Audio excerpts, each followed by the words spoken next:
Hi students, welcome to my YouTube channel. Today we shall start the chapter Some Basic Concept of Chemistry. This chapter belongs to first chapter of class 11.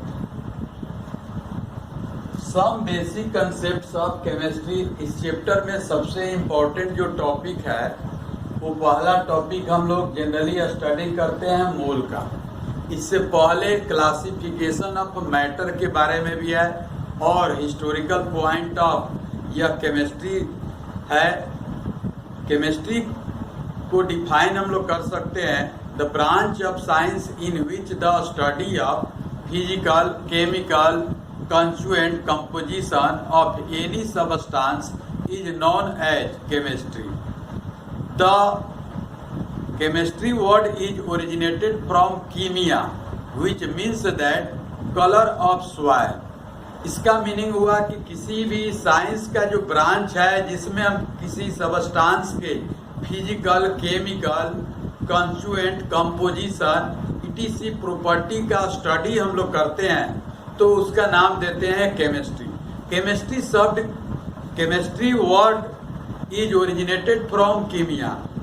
Chemistry word का जो origin हुआ है वह कीमिया word से हुआ है। कीमिया का meaning होता है which means that colour of soil, मिट्टी का रंग। अब इसमें क्या है कि मिट्टी का रंग का मीनिंग होगा कि पहले जो था यह जब साइंस का डेवलपमेंट नहीं हुआ था तो कच्चे मिट्टी का हम लोग बर्तन यूज करते थे।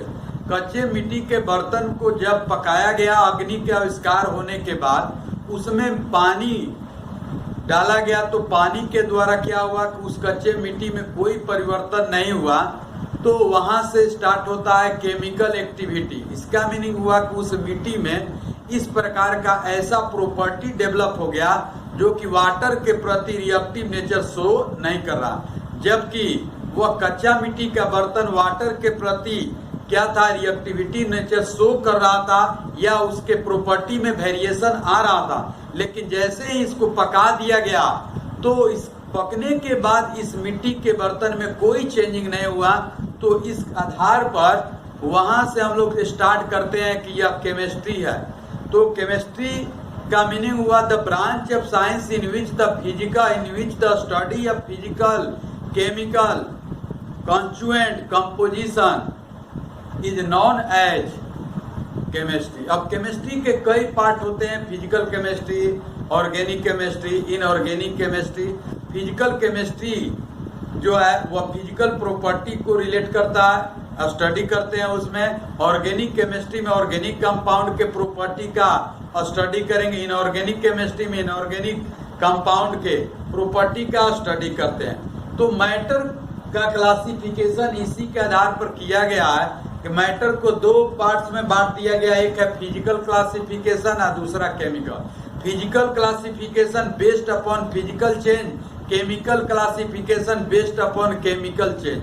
फिजिकल प्रॉपर्टी के अकॉर्डिंग आता है melting point, boiling point, freezing point, viscosity, surface tension, density, etc.. इसका नाम हम लोग देते हैं क्या, यह फिजिकल प्रॉपर्टी आता है। केमिकल प्रॉपर्टी का मीनिंग होता है कि जिसमें रिएक्शन हो, जैसे कार्बन का रिएक्शन हम लोग ऑक्सीजन के साथ करा दें तो बनता है क्या, CO2, और यह CO2 बनेगा तो इसका नाम हम लोग देते हैं क्या, यह केमिकल प्रॉपर्टीज हम लोग इसका नाम देते हैं। तो यह हो जाएगा CO2 का नाम देंगे क्या, यह formation of CO2 based upon chemical reaction, chemical activity.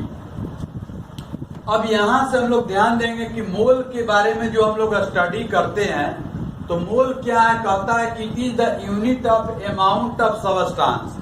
यह किसी भी सबस्टांस को एक्सप्रेस करने का यह क्या है, यूनिट है, इकाई है। इन विच कॉन्टेन 6.022 मल्टीप्लाई 10 के पावर 23 पार्टिकल्स, इसका हम लोग नाम देते हैं। ठीक है, particles means that atoms, molecules, ions, electrons, protons, etc. ठीक है, तो किसी भी सबस्टांस के अमाउंट को एक्सप्रेस करने का यह भी एक बेसिक यूनिट हुआ। It is the basic unit of amount of substance. जैसे length, mass, time, temperature, luminous intensity, electric current, ये पहले यूनिट था, तो इसमें एक मास यूनिट जो मिल रहा है, इस मास के द्वारा वैसे मतलब सबस्टांस जो दिखाई देने वाला है उसका मेजरमेंट करते हैं। लेकिन बहुत सारा ऐसा सबस्टांस है जो दिखाई नहीं देता है, उसका मेजरमेंट करने में यह केमिस्ट के द्वारा कठिनाई होने लगी। तो क्या किया गया, एक नए बेसिक यूनिट का आविष्कार किया गया जिसका नाम दिया गया यह मोल। तो मोल क्या हुआ, it is the unit of amount of substance in which contain 6.022 multiply 10 के पावर क्या कहेंगे 23 पार्टिकल्स। ये हो गया particles means that atoms, molecules, ions, electron, protons, etc. 1 mole equal to हम लोग कंसीडर करेंगे तब फाइनली क्या होगा 6.022 मल्टीप्लाई 10 के power 23 particles. As for example 1 mole Na अगर सोडियम का एटम है तो एलिमेंटल फॉर्म है, तो 6.022 मल्टीप्लाई 10 के पावर 23 सोडियम एटम्स होगा। 1 मोल CO2 इक्वल टू 6.022 मल्टीप्लाई 10 के power 23 CO2 molecules. 1 mole Na plus ion equal to इतना आयंस हुआ। 1 मोल इलेक्ट्रॉन्स इक्वल टू इतना इलेक्ट्रॉन्स हो गए। इसका मीनिंग हुआ कि मोल एक फिक्स वैल्यू को एक्सप्लेन करता है, how many number of particles present in 1 mole. 6.022 multiply 10 के पावर 23 पार्टिकल्स प्रेजेंट इन 1 मोल। एक मोल एनी सबस्टांस होगा तो उसमें कितने पार्टिकल्स उपस्थित होंगे, तो 6.022 मल्टीप्लाई 10 के power 23 particles, which is also known as Avogadro number. Number 6 number of atoms, number of molecules, number of ions, number of electrons, ये सभी एवोगाड्रो 6.022 मल्टीप्लाई 10 के पावर 23 के इक्वल होगा। उसका नाम दिया गया एवोगाड्रो नंबर, हम लोग नाम देंगे, which is denoted by N0 और Na। उसको डिनोट हम लोग करेंगे N0 से डिनोट करते हैं या Na से डिनोट करते हैं। N0 और N0 से हम लोग क्या करते हैं, डिनोट करते हैं किसको, एवोगाड्रो नंबर का, जिसका वैल्यू होगा इसके बराबर। ठीक, मोल को दूसरे में हम लोग इसको समझने के लिए, जैसे डॉजन होता है, 1 डॉजन एप्पल इक्वल टू हम लोग कह सकते हैं 12 एप्पल्स होगा। 1 डॉजन कॉपी इक्वल टू होगा 12 कॉपी, जिसका मीनिंग हुआ कि 1 dozen equal to 12 any things हुआ, कोई भी 12 वस्तु हुआ 1 डॉजन इक्वल टू। सेम उसी प्रकार मोल को दिमाग में सेट कर लेना है कि mole is also known as chemist dozen. वह जो हम लोग क्या है कि रियल लाइफ में हम लोग यूज करते हैं 1 डॉजन का वैल्यू, लेकिन इसको हम लोग केमिस्ट डॉजन के नाम देते हैं, क्योंकि केमिस्ट जो भी रिसर्च होगा, जो भी डिस्कवरी होगा, जो भी इन्वेंशन या जो भी एक्सपेरिमेंट हम लोग करते हैं, ऑन द बेसिस ऑफ क्या होगा, इस मोल के आधार पर हम लोग करेंगे, इसलिए इसका नाम हम लोग देते हैं केमिस्ट डॉजन देते हैं। तो 1 मोल सिंपल वे में दिमाग में बैठा लीजिए कि नंबर के रूप में होगा 6.022 मल्टीप्लाई 10 के पावर 23। यह पार्टिकल्स होगा, पार्टिकल्स मीन्स होगा atoms, molecules, ions, electrons, protons, neutrons, etc. इस वे में हम लोग इसको स्टडी करते हैं।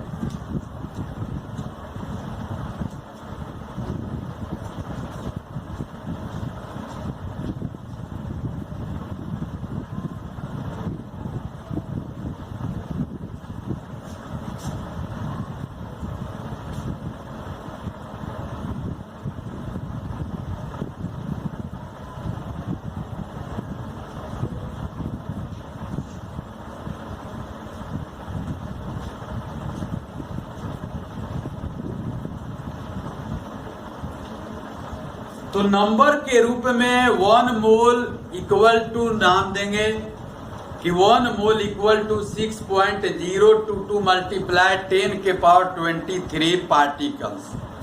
अब मोल को मास के रूप में समझने के लिए पहले हम लोग को स्टडी करना होगा what is the atomic mass unit. तो एटॉमिक मास यूनिट क्या है, पीरियोडिक टेबल में जितने भी एलिमेंट है सभी का यह एटॉमिक मास क्या है फिक्स किया गया है।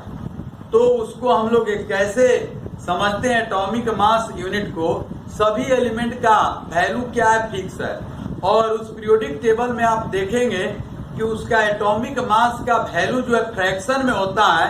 इसका मीनिंग है कि जितना भी लिखा हुआ वो वैल्यू वह एवरेज एटॉमिक मास है। तो किसी भी एलिमेंट का जो एटॉमिक मास आता है वह फ्रैक्शनल वैल्यू आता है ड्यू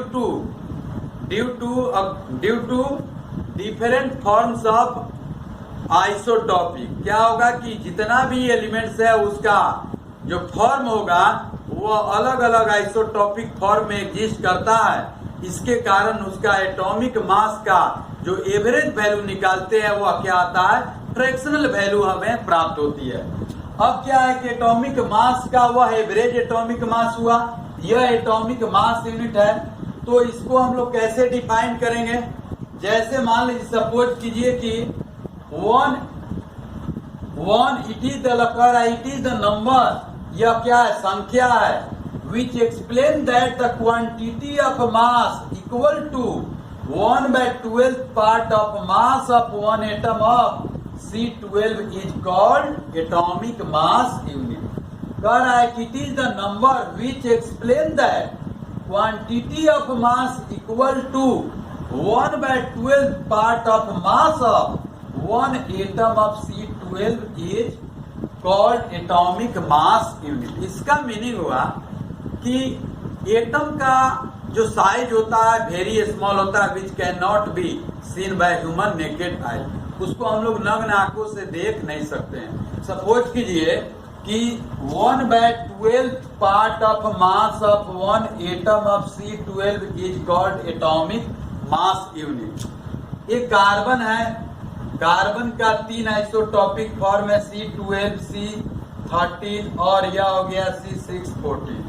यह रेडियो एक्टिव एलिमेंट है। इसका जो न्यूक्लियस है वो अनस्टेबलाइज होता है और इसका सबसे ज्यादा न्यूक्लियस जो होता है यह स्टेबल फॉर्म होता है। तो C12 को स्टेबल माना जाता है।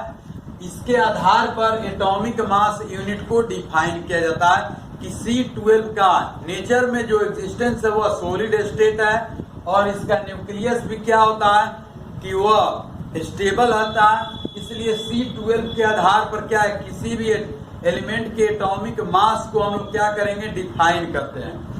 तो यह सपोज कीजिए कि कार्बन का यह अगर मान लीजिए कि 12 ग्राम होता है तो इसका नाम हम लोग कहेंगे कि यह 6.022 मल्टीप्लाई 10 के पावर क्या होगा 23 एटम्स होगा। किसका ऑफ C12 का होगा 12 ग्राम में। इसलिए 12 ग्राम में इतना नंबर ऑफ एटम्स होगा क्योंकि सोचिए कि एटम का साइज तो वेरी स्मॉल होता है। स्मॉल साइज होने से क्या होगा कि इसके आधार पर हम लोग कह सकते हैं कि साइज छोटा होगा तो वह तो दिखाई नहीं देता, लेकिन 12 ग्राम अगर मान लीजिए कार्बन लेंगे तो वह क्या होगा स्पष्ट रूप से वह दिखाई देता है। और जब वह स्पष्ट रूप से दिखाई देगा इसका मीनिंग है कि उसमें नंबर ऑफ एटम्स क्या होगा ग्रुप के फॉर्म में होगा, ग्रुप ऑफ एटम्स के रूप में होगा। तो how many number of atoms present in group, तो ग्रुप में कितना नंबर ऑफ एटम्स होगा तो 6.022 मल्टीप्लाई 10 के पावर 23 एटम्स ऑफ क्या होगा C12 होगा। अब इसको हम लोग चाहेंगे तो निकाल सकते हैं कि पहले एक एटम का मास हम लोग निकाल लें और एक एटम का मास जब निकल जाए तो उसके 1/12 पार्ट हम लोग करेंगे। तो यह क्या है कि एक इट इज द नंबर या एक संख्या, जैसे 1 मीटर इक्वल टू हम लोग कहते हैं 1 मीटर इक्वल टू हम लोग कहते हैं 100 सेंटीमीटर नाम देते हैं, ठीक है। 1 metre equal to 1 hour equal to हम लोग क्या कहते हैं 60 ये मिनट कहेंगे। 1 मिनट इक्वल टू क्या हो जाएगा 60 सेकेंड्स हो जाएगा। तो मीटर और सेंटीमीटर के बीच कौन रिलेट कर रहा है, कौन सा फैक्टर से इन दोनों के बीच रिलेशन स्टैब्लिश हो रहा है तो 100 जो है वह मीटर और सेंटीमीटर के बीच क्या कर रहा है रिलेशन को स्टैब्लिश कर रहा है। तो इसके आधार पर हम लोग कह सकते हैं कि आवर और मिनट के में जो रिलेशन इस्टेब्लिश कर रहा है वह कौन सा फैक्टर है, तो 60 हुआ। तो उसी के आधार पर हम लोग कह सकते हैं कि यह भी क्या होगा, किसी भी एटॉमिक मास यूनिट को ग्राम में एक्सप्रेस करना होगा तो उसके बीच क्या होगा, एक नंबर मिलेगा जो कि उसके दोनों के बीच को क्या करेगा, रिलेशन इस्टेब्लिश कराता है। तो इसके आधार पर एटॉमिक मास यूनिट को हम लोग डिफाइन किए और इसके वैल्यू को हम लोग क्या करेंगे, इस वे में मेजरमेंट करते हैं। तो वैल्यू को मेजरमेंट करते हैं, यहां से हम लोग 12 gram of C12 contain 12 gram of C12 contain since एक एटम का मास को पहले हम लोग मेजरमेंट करेंगे, कैलकुलेट करेंगे। तो जिस वैल्यू को कैलकुलेट करना है उसको राइट साइड में तो लिखेंगे 6.022 मल्टीप्लाई 10 के power 23 atoms of C12 contain 12 gram of C12। Therefore कितना का, 1 एटम का निकालेंगे, 12 डिवाइडेड बाय 6.022 मल्टीप्लाई 10 के पावर क्या होगा, 23 हो गया। इस वैल्यू को जब हम लोग सोल्व करेंगे तो कुछ स्मॉल या वैल्यू आएगा आफ्टर सोल्विंग। सपोज कीजिए कि सोल्व करने के बाद जो वैल्यू आता है उसको हमने x मान लिया।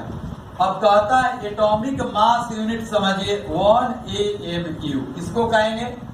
तो एक कार्बन 12 के एक एटम का जो मास होगा, कार्बन 12 एटम का जो एक एटम का जो मास आएगा उसके 1/12 पार्ट कह रहा है कि quantity of mass equal to 1/12 part of mass of 1 atom of C12 के एक एटम के मास का कितना, 12 पार्ट, 12वें भाग।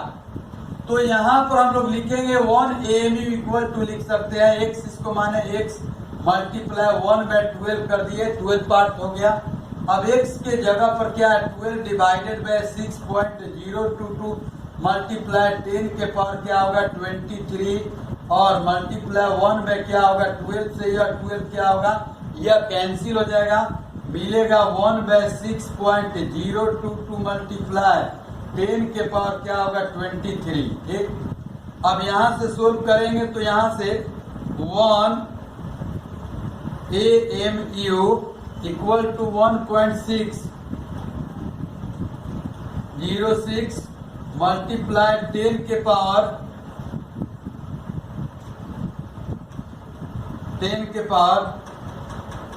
-24 ग्राम आ जाएगा। ठीक है, या सपोज कीजिए कि इसको सोल्व करेंगे तो मान लीजिए कि यहाँ से 10 ऊपर मल्टीप्लाई कर दीजिए 6.66 हो जाएगा, 1.66 6.022 मल्टीप्लाई 10 के पावर 23 हो गया, मल्टीप्लाई या 10 करेंगे, 10 में इसको डिवाइड करेंगे तो 1.6 डिवाइड करके देख लीजिएगा, 23 है 10 और 10 के पावर 1, 24 ऊपर ले जाएंगे तो क्या हो जाएगा -24 ग्राम। इसका मीनिंग हुआ कि AMU और ग्राम के बीच जो रिलेशन इस्टेब्लिश हो रहा है वह कौन सा फैक्टर है, तो 1.66 मल्टीप्लाई 10 के पावर कितना हुआ -24 हुआ। तो 1 AMU इक्वल टू इतना ये वैल्यू हुआ। इसके आधार पर हम लोग एटॉमिक मास यूनिट को डिफाइन किए कि it is the number, it is the क्या है, नंबर है विच, it is the number which explain that the quantity of mass equal to 1/12 part of mass of one atom of C12 is called atomic mass unit, इसका नाम दिए। तो 1 atomic mass unit का value मिला हमें कितना, 1.66 multiply 10 के power -24 ग्राम। जैसे 1 मीटर इक्वल टू 100 सेंटीमीटर, तो मीटर और सेंटीमीटर इस दोनों के बीच रिलेट कर रहा है कौन सा 100, मिनट्स और आवर के बीच कौन सा रिलेट कर रहा है 60। तो ये है एटॉमिक मास यूनिट। इस एटॉमिक मास यूनिट के आधार पर हम लोग डिफाइन करते हैं ग्राम एटम यूनिट, ग्राम मोलेकुलर यूनिट, ग्राम मोलेकुलर वॉल्यूम। इसको हम लोग समझते हैं कि ग्राम एटम यूनिट किसको कहते हैं, ग्राम मोलेकुलर वॉल्यूम किसको कहेंगे, ग्राम मोलेक्यूल यूनिट किसको कहेंगे। ग्राम एटम यूनिट की क्या है कि मोल से पहले ग्राम एटम यूनिट ही था। जैसे लेंथ, मास, टाइम, टेम्परेचर, ये सब बेसिक यूनिट है, तो पहले मास था, लेकिन स्मॉल साइज कॉन्टेनिंग सबस्टांस को वह एक्सप्लेन नहीं कर पाता था, इसलिए एक 7th बेसिक यूनिट के रूप में मोल का प्रपोजल किया गया। तो मोल क्या है, 7th बेसिक यूनिट है जो कि किसी भी सबस्टांस के अमाउंट का मेजरमेंट करता है। तो पहले मोल से पहले यह यूनिट था कौन सा, ग्राम एटम यूनिट। ग्राम एटम यूनिट को डिफाइन करेंगे कैसे, वेन लिखेंगे,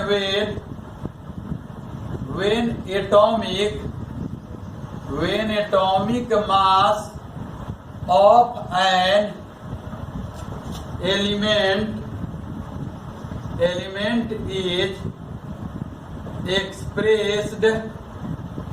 expressed in gram is known as gram atom unit। इसका मीनिंग होगा कि 1 gram atom unit is equal to 1 mole, because 6.022 multiply 10 के पावर 23 atoms,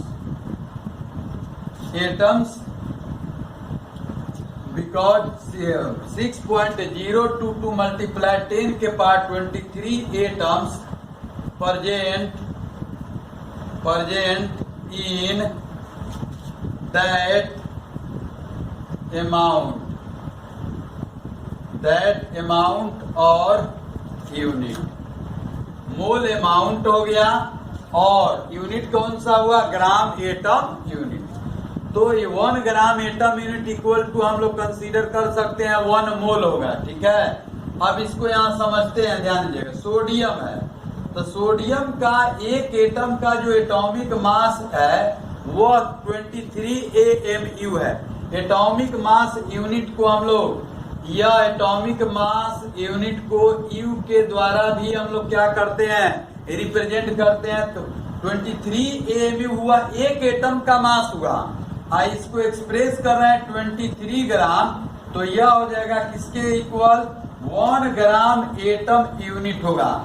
अब यहाँ ध्यान दीजिएगा कि यह यूनिट है, यह अमाउंट है, यह भी अमाउंट है 1 एटम का। तो सोचिए कि एटम का साइज तो स्मॉल है और यह एक एटम का है, तो यह तो दिखाई नहीं देगा, लेकिन but 23 gram of sodium contain large number of atoms which is equal to होगा 6.022 multiply 10 के पावर 23 एटम्स। अगर यह एलिमेंट है तो एलिमेंट होगा, तो इसमें नंबर ऑफ एटम्स जो होगी कंसीडर करेंगे। अगर कंपाउंड होगा तो उसके लिए यूनिट करेंगे। अगला टॉपिक है ग्राम मोलेक्यूल यूनिट। तो सोडियम के लिए हो गया। सपोज कीजिए, मान लीजिए कि हम लोग कंसीडर इसका करते हैं कार्बन है, तो कार्बन का यह मान लीजिए कि 12 AMU हुआ, यह 1 एटम ऑफ कार्बन है। इसको एक्सप्रेस करना है किसमें, ये 12 ग्राम में जब एक्सप्रेस करेंगे तो यह हो जाएगा, यह दोनों इक्वल है, लेकिन 12 AMU is not equal to 12 gram. ये इंडिकेट कर रहा है कि 1 एटम कंटेन है, यह इंडिकेट कर रहा है आपको Avogadro number of atoms are present in 12 gram. तो 1 ग्राम एटम यूनिट इसका नाम देंगे, और यह किसके इक्वल होगा, तो यह 1 मोल के इक्वल होगा। और 1 मोल में नंबर ऑफ एटम्स क्या होगा, 6.022 मल्टीप्लाई 10 के पावर 23, ये क्या होगा, एटम्स। सिमिलरली नेक्स्ट एग्जांपल है, जैसे मान लीजिए हम लोग लेते हैं ये नाइट्रोजन है, तो नाइट्रोजन का हो गया 14 AMU। 14 AMU को एक्सप्रेस करेंगे किसमें, 14 ग्राम, यह होगा आपको 1 gram atom, 1 gram atom unit equal to 1 mole होगा। अब 1 मोल में नंबर ऑफ एटम्स होगा 6.022 मल्टीप्लाई 10 के पावर 23 एटम्स होगा। इसका मीनिंग हुआ कि ग्राम एटम यूनिट जो है it is only applicable for किस पर, एलिमेंटल स्टेट, ये एलिमेंट पर अप्लीकेबल है।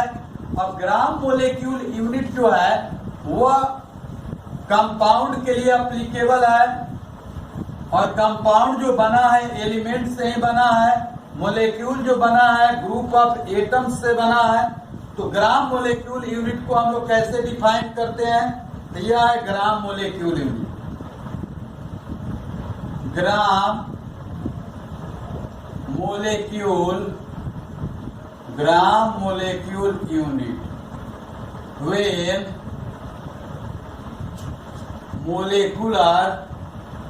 when molecular mass of a compound is expressed in gram is known as gram molecule unit.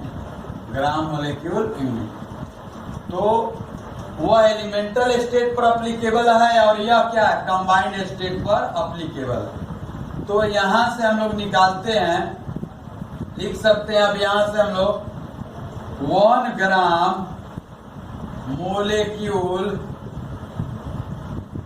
Unit equal to, यह भी होगा किसके बराबर, 1 मोल, और इसमें कितना नंबर ऑफ एटम्स होगा 6.0। इतना ये एटम्स नहीं होगा, इतना ये क्या होगा, मोलेक्यूल्स को कंसीडर करेंगे। अब सपोज कीजिए फॉर एग्जांपल में CO2 है, तो CO2 का कार्बन का 12 हुआ, इसका 32, ये आ जाएगा 44 AMU हुआ। इसको एक्सप्रेस करेंगे 44 ग्राम, तो यह होगा 1 ग्राम एटम यूनिट नहीं, 1 gram molecule, 1 gram molecule unit हुआ। और यह किसके इक्वल होगा, तो 1 मोल के इक्वल होगा, और इसमें नंबर ऑफ मोलेक्यूल्स कितना होगा, तो 10 के पावर 23 ये क्या होगा, मोलेक्यूल्स होगा।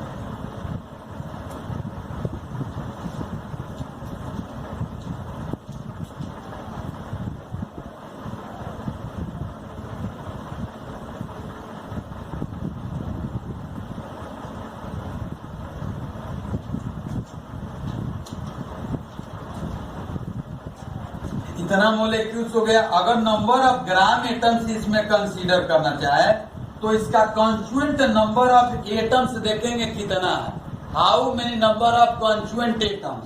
तो ऑक्सीजन का 2 और कार्बन का 1, तो क्या होगा, इसके लिए हो जाएगा 3 ग्राम एटम यूनिट होगा, और 3 gram atom unit equal to कितना, नंबर ऑफ एटम्स। तो इसमें क्या करेंगे हम लोग, 3 N0 होगा, रो नंबर इतना, ये क्या हो जाएगा, एटम्स हो जाएगा। ठीक है, तो इसके आधार पर ग्राम एटम यूनिट जो है नंबर ऑफ एटम्स इसके इक्वल है। यहाँ से देखिए, ये सपोज कर लीजिए कि 1 gram atom unit equal to 1 mole, और 3 gram atom unit equal to 3 mole, तो इसमें N0 का वैल्यू कर देंगे, तो इतना नंबर ऑफ एटम्स होगा। नेक्स्ट एग्जाम्पल जैसे सपोज करते हैं, मान लीजिए हमारे पास है H2S है, अब इसका हो जाएगा हाइड्रोजन का 2 और सल्फर का 32, ये मिलकर हो जाएगा 34 AMU होगा, और यह एक्सप्रेस करेंगे 34 ग्राम इक्वल टू आएगा, यह 1 ग्राम मोलेक्यूल यूनिट, इसका नाम देंगे 1 gram molecule unit equal to 1 mole, 1 mole equal to 6.022 multiply 10 के पावर 23 ये मोलेक्यूल्स होगा। और यह कितने ग्राम एटम, तो देखिए यहाँ 2 है, 1 3 यहाँ भी है, तो इसके लिए हो जाएगा 3 ग्राम एटम यूनिट, ये होगा 3 gram atom unit. Number of atoms 3n0, ये क्या हो जाएगा, एटम्स हो जाएगा। ठीक है, तो मोल निकालने के लिए हम लोग क्या करते हैं, कई फार्मूला का भी यूज करेंगे हम लोग, और यूनिटरी मेथड का भी हम लोग क्या करते हैं, फॉलो करते हैं। तो मोल को जनरली हम लोग यूनिटरी मेथड से ही रिलेट करेंगे, तो प्रॉब्लम को सोल्व करने में क्या होगी, सुविधा होती है। अब अगला है ग्राम मोलेक्यूल यूनिट के बाद है हमारे पास क्या है, तो ग्राम मोलेकुलर वॉल्यूम है। अब ग्राम मोलेकुलर वॉल्यूम क्या कहता है, यह भी सेम इसी प्रकार का है, और ग्राम आयन यूनिट भी है, सेम इसी तरह से हम लोग इसका स्टडी करेंगे। तो ग्राम मोलेकुलर वॉल्यूम किसको कहते हैं, यहां से ध्यान दीजिएगा। ग्राम मोलेकुलर वॉल्यूम, ग्राम मोलेकुलर वॉल्यूम, ग्राम मोलेकुलर वॉल्यूम क्या कहता है, या इसी का नाम हम लोग देते हैं मोलर वॉल्यूम भी नाम देते हैं, मोलर वॉल्यूम इसका नाम देंगे। ठीक है, वे या ऐसे 1 mole of any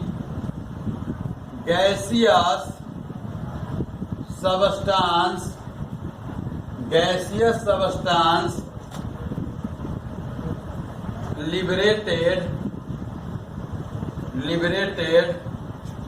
22.4 liter at STP। इसका मीनिंग है STP का फुल फॉर्म हुआ standard temperature and pressure, standard temperature and pressure. लेकिन STP कहेंगे कब, if the value of temperature and pressure is 273.15 kelvin और 0 degree C and 1 atmospheric pressure. इसका meaning हुआ कि टेम्परेचर का वैल्यू हो 0 डिग्री C और केल्विन में कितना हो 273.15 केल्विन और प्रेशर कितना हो 1 atm, तो that condition is said to be STP, standard temperature and pressure. तो गैस का वॉल्यूम क्या होता है, solid, liquid, gas, 3 main substance है। तो सॉलिड का वॉल्यूम डिफिनिट होता है, लिक्विड का वॉल्यूम भी डिफिनिट होता है, गैसियस सबस्टांस का वॉल्यूम क्या होता है, इनडिफिनिट होता है। तो 1 मोल गैसियस सबस्टांस है और STP पर लिया गया है, तो उसका वॉल्यूम मैक्सिमम ऑक्युपाइंग, उसका कैपेसिटी देखा गया 22.4 लीटर, क्योंकि गैसियस मोलेक्यूल के बीच जो फोर्स ऑफ अट्रैक्शन जो होता है नेग्लिजिबल होता है, तो एस्केप करने की टेंडेंसी भी क्या होगी, उसके पास सबसे अधिक होगी। अगर उसको हम लोग क्या करेंगे, प्रेशर को हटा दे, 1 एटमॉस्फेरिक प्रेशर, केवल एटमॉस्फेयर के द्वारा जो प्रेशर लगेगा तो वह कितना अधिक से अधिक दूर हो सकता है, उसके आधार पर मैक्सिमम वॉल्यूम जो ऑक्युपाइड होता है 22.4 लीटर। तो यह it is applicable for only gaseous, it is applicable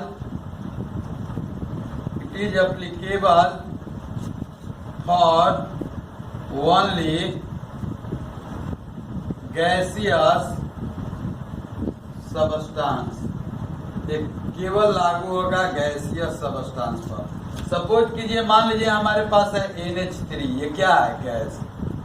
तो गैस है तो इसको हम लोग रिलेट करेंगे कि ये हो जाएगा 14 है, ये 30, तो ये 17 AMU हुआ। 17 AMU को एक्सप्रेस करेंगे 17 ग्राम इक्वल टू यह होगा 1 ग्राम मोलेक्यूल यूनिट होगा, 1 gram molecule unit equal to, इसको लिखेंगे क्या, ये 1 मोल होगा, 1 मोल हो गया, कितना वॉल्यूम लिबरेट करेगा? 22.4 लीटर एट एसटीपी। मतलब इसके वॉल्यूम का कंडीशन होगा क्या? एसटीपी होगा। सेम इसी प्रकार मान लीजिए मीथेन गैस हम लोग लिए हैं, CH4 लिए हैं, तो इसका हो जाएगा 12 प्लस 4, ये हो जाएगा 16 हो जाएगा। 16 AMU, 16 AMU को एक्सप्रेस करेंगे 16 ग्राम, तो यह भी कंपाउंड है, कंबाइंड फॉर्म में है।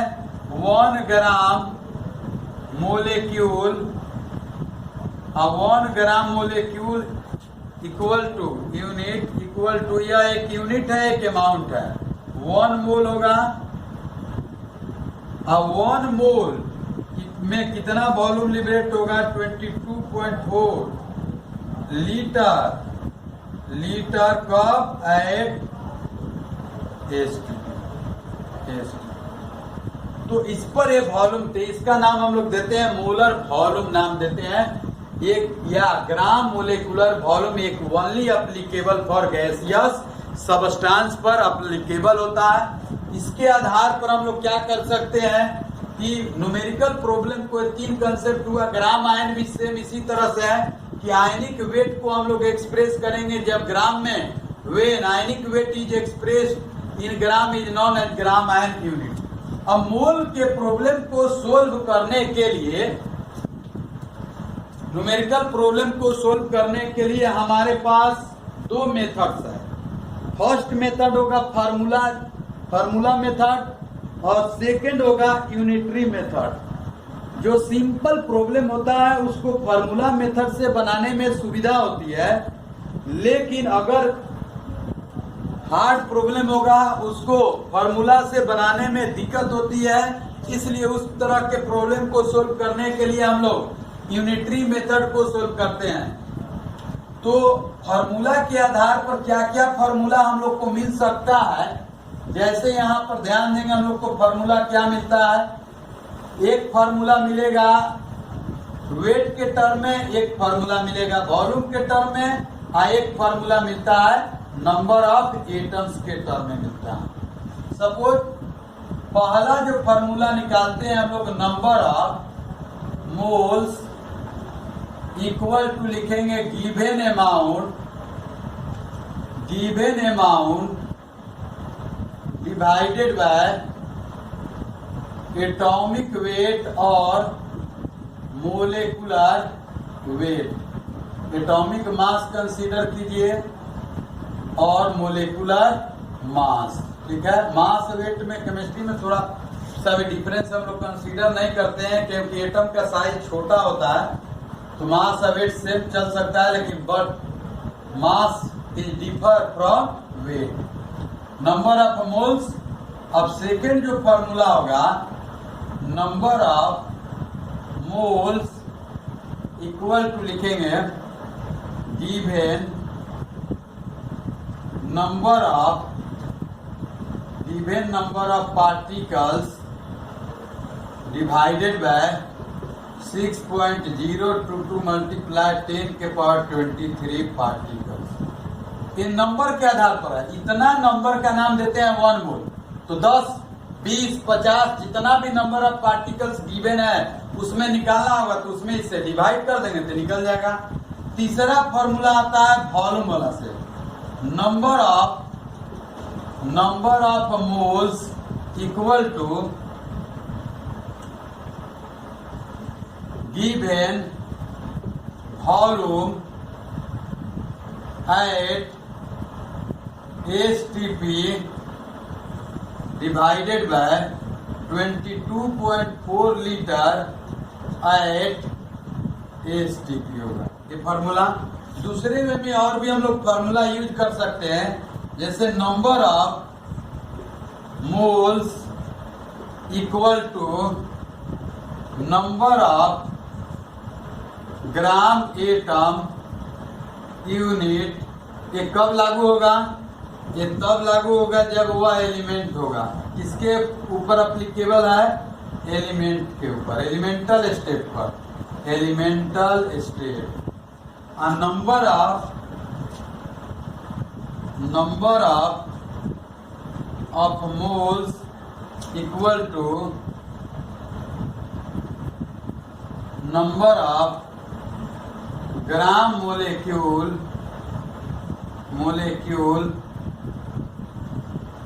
यूनिट। यह अप्लीकेबल होगा एलिमेंटल पर नहीं, डायरेक्ट कंपाउंड या कंबाइंड स्टेट।